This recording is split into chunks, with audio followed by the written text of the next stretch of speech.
Hey, salut tout le monde! Aujourd'hui on se retrouve pour parler des soleils en Gémeaux. Alors si tu es Gémeaux, cette vidéo est pour toi.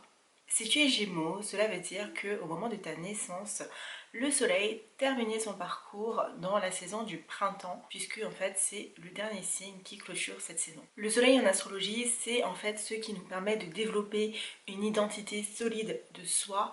Et c'est aussi ce qui permet aux autres éléments, aux autres besoins de ta psyché de fonctionner harmonieusement. On a besoin quotidiennement de 3 énergies principales, celle du soleil, celle de ton ascendant et celle de ta lune. Aujourd'hui, nous allons évoquer le soleil. Le soleil représente aussi notre besoin de jouer notre propre rôle et non celui désiré par les autres. Et enfin, c'est ce qui nous permet de nous mettre en joie, de se sentir vivant et pétillant et d'être créateur de notre vie. Donc, bien connaître son signe astrologique te permet justement de répondre à ces besoins-là. Comment reconnaître en fait si ton soleil est en déséquilibre, c'est-à-dire qu'il ne fonctionne pas harmonieusement?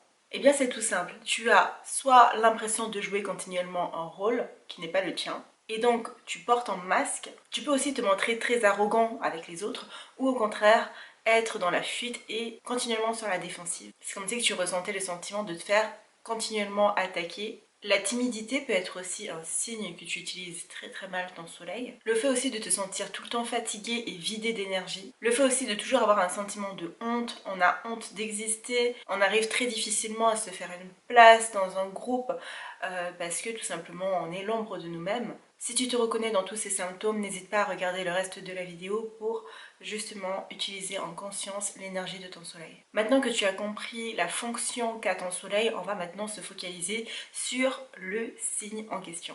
Déjà, le Gémeaux, c'est un signe d'air. En 2 mots, les signes d'air, c'est apprendre et communiquer. Ensuite, c'est un signe qui est dit mutable. En astrologie, les signes mutables sont ceux qui terminent des saisons. En fait, ils préparent la nouvelle saison. Donc, ce sont des signes qui vont et viennent.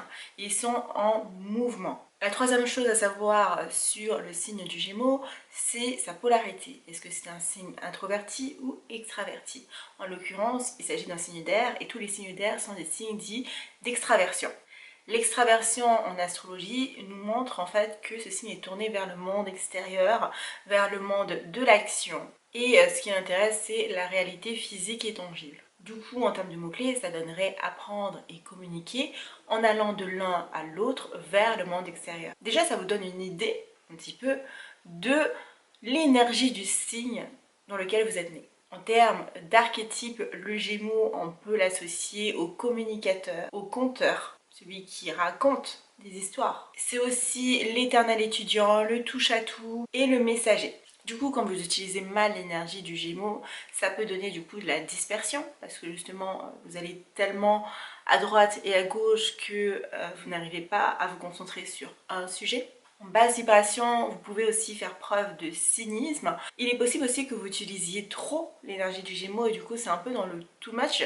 C'est-à-dire que vous êtes perpétuellement en train de communiquer, perpétuellement en train de parler, sauf que vous vous écoutez parler et du coup vous n'êtes pas assez ouvert d'esprit et vous n'êtes pas assez à l'écoute des réponses en fait que les gens vous font. Donc vous pouvez en fait faire un monologue pendant des heures en vous écoutant parler. Ça c'est aussi un symptôme que voilà, vous êtes un peu trop dans l'énergie du Gémeaux. Vous pouvez aussi faire preuve de versatilité, vous changez tout le temps de veste parce que vous allez là où le vent vous porte le mieux.